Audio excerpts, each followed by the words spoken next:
Assalamualaikum warahmatullahi wabarakatuh. Ya.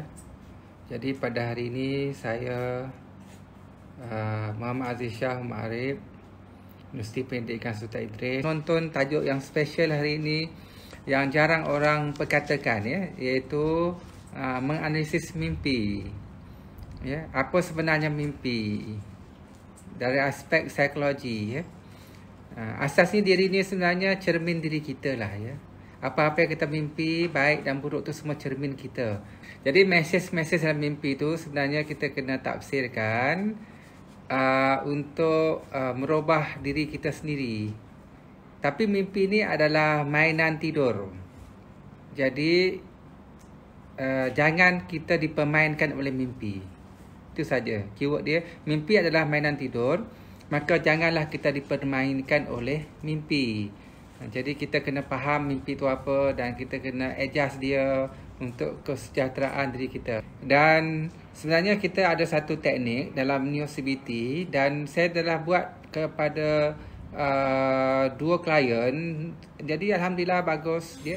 Kita boleh ubah mimpi ngeri menjadi mimpi yang indah.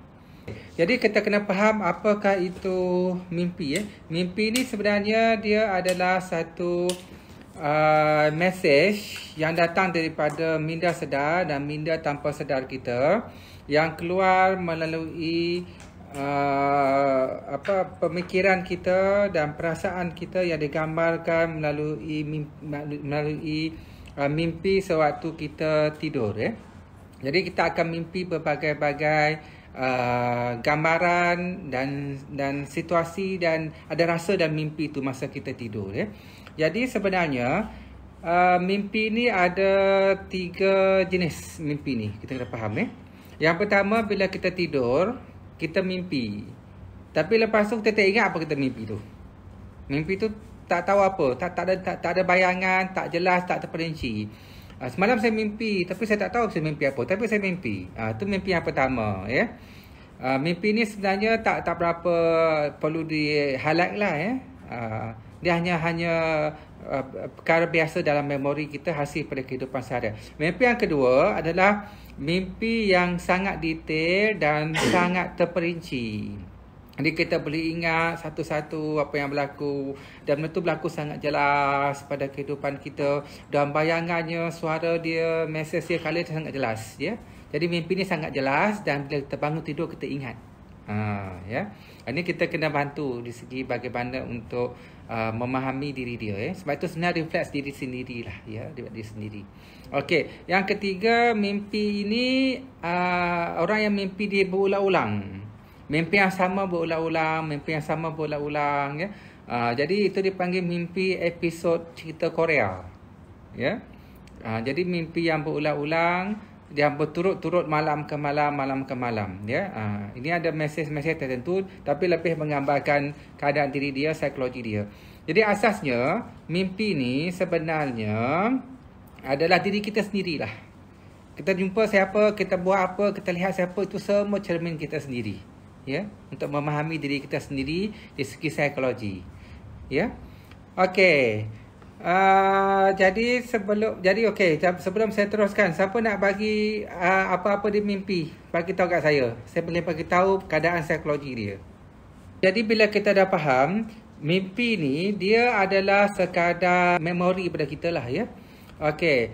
Sebab itu segi Freudian dia katakan Sigmund Freud dia katakan mimpi ni adalah kehendak ataupun insting daripada diri yang tak dapat direalisasikan dalam kehidupan seharian, maka dia akan bawa ke dalam mimpi, ya. Contohnya kalau budak-budak, dia masa kecil tu dia nak makan aiskrim. Mak nak aiskrim.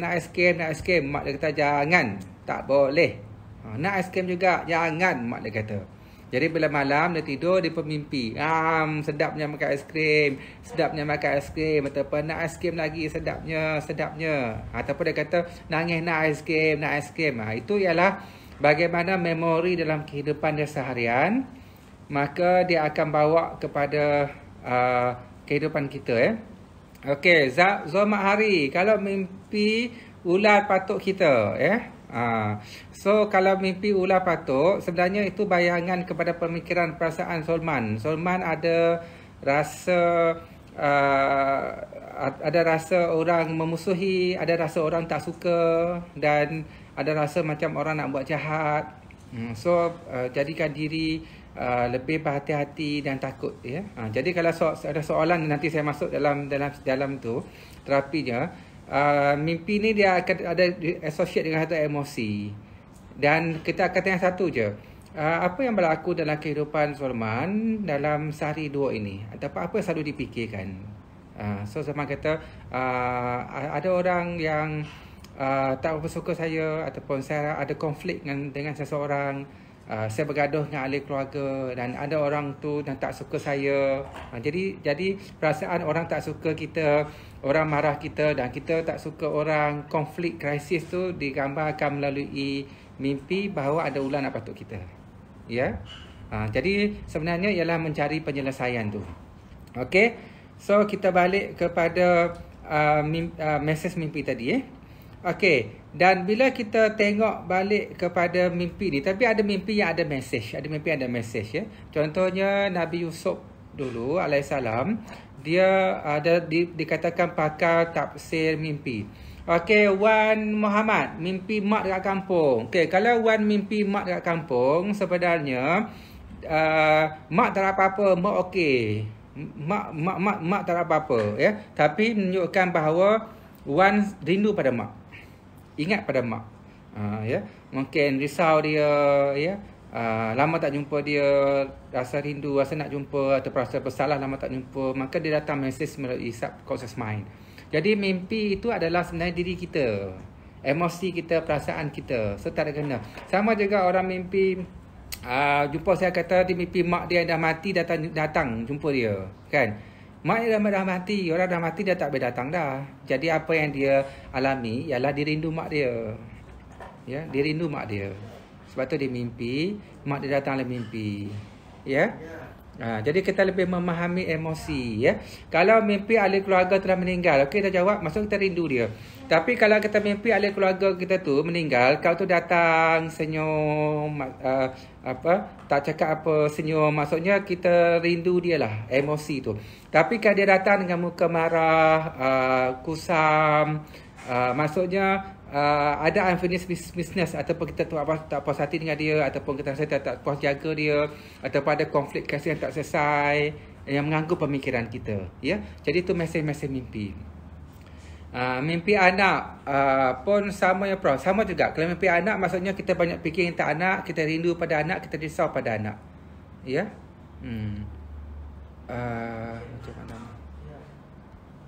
Okey, adakah mimpi petunjuk kepada kena sihir? Dia benda ni dia agak detail sikit nak cerita, sebab kalau pergi Neo CBT nanti, maka kita akan jelaskan bahawa sihir, saka, semua tu sebenarnya tak ada, ya. Dia hanya daripada pemikiran kita. Jadi kalau kita percaya benda tu, kita takut benda tu, maka kita akan bermimpi kepada benda tu, ya. Okey, Nur Azam, saya pernah bermimpi bergaduh dengan orang lain kerana orang tu nak ambil hak saya. Okey, jadi maksudnya ialah Nur Azam memang berkonflik dengan orang, dan ada sesuatu hak Nizam yang nak diambil orang lain. Sebab tu dia datang melalui mimpi kita. Jadi dalam mimpi ni ialah mesej untuk kita menyelesaikan. Okey? Jadi saya cerita secara detail, ya. Apa yang berlaku supaya kita betulkah bila kita mimpi tanda tidur tidak berkualiti? Hasbullah Mustafa, Okey, mimpi ni dia bila kita dah masuk kepada alfa, baru kita boleh bermimpi. Kalau kita tidur ayam, kita tak akan bermimpi, ya. Tapi kalau tidur itu banyak sangat gangguan mimpi, maka dia akan jadi kepada unsur PTSD, ya. Unsur PTSD ataupun traumatik, maka dia akan banyak pada mimpi-mimpi ngeri, ya. Jadi tidur tak berkualiti. Sebab tu dalam psikologi, masalah psikologi yang paling banyak bermimpi ialah PTSD ataupun orang yang mengalami post traumatic stress disorder. Maksudnya ada trauma waktu kecil, pernah accident, pernah dirogol, didera emosi, ataupun kalau kat US tu veteran-veteran perang, ya. Jadi mereka sering ada traumatik. Dan traumatik ni ciri dia tak boleh tidur malam. Bila tidur malam saja badan dia berpeluh, menggetar, dia akan mimpi ngeri. Jadi bagi kes-kes traumatik memang kita akan bagi terapi untuk mengatasi mimpi ngeri dia. Dan orang depression, anxiety pun dia biasa akan mengalami mimpi-mimpi ngeri. So mimpi-mimpi orang yang begini, dia sebenarnya tak ada mesej yang menjurus kepada tertentu, tapi mimpi ni lebih menggambarkan pemikiran, emosi dia sendiri yang perlu diatasi. Okey, jadi kita susun sikit pengajaran kita bagi nampak. Jadi yang pertama kita faham apa kata mimpi. Jadi mimpi ni ialah gambaran dalam pemikiran kita yang datang waktu kita tidur, hasil daripada conscious dan subconscious mind, tapi lebih kepada 90% subconscious mind dalam gambaran, wajah, warna, orang, kata-kata yang akan timbul dalam pemikiran kita. Ya. Dan ada 3 jenis mimpi. Yang pertama mimpi yang kita ingat, yang tak ingat. Yang kedua ialah mimpi yang kita ingat dengan detail. Ya, ini mesejnya jelas, kita kena faham. Yang kedua ialah mimpi yang berulang-ulang. Dan setiap mimpi yang berlaku ini dia akan associate dengan satu emosi. Sebab tu senang saja. Contohnya saya bermimpi pergi ke suatu masuk ke hutan. Okey. Dalam hutan tu gelap, banyak pokok-pokok, daun-daun, seorang kan mimpi hutan. Okey, kita tanya dia. Okey, masa awak mimpi di hutan tu, apa emosi yang datang? Apa yang awak rasa? Saya rasa tak ada apa-apa. Saya rasa tenang, kosong, nyaman. Itu bagus. Itu tak ada apa-apa masalah. Maksudnya psikologi dia okey. Psikologi dia sihat. Jadi lebih menggambarkan bahawa dia seorang yang tenang, dia lebih fokus kepada impian, cita-cita dia hening macam tu. Tapi kalau dia kata saya mimpi duduk dalam hutan, dan dalam hutan tu ada banyak pokok dan gelap, saya tak boleh jalan keluar. Apa awak rasa itu? Saya rasa sedih, saya rasa takut, saya rasa tak boleh keluar dari hutan. Jadi maksudnya emosi tu, kalau emosi tu negatif dengan mimpi tu, maksudnya psikologi tak bagus. Maksudnya dia ada masalah yang perlu kita kenal pasti dan bantu dia keluar dari situ.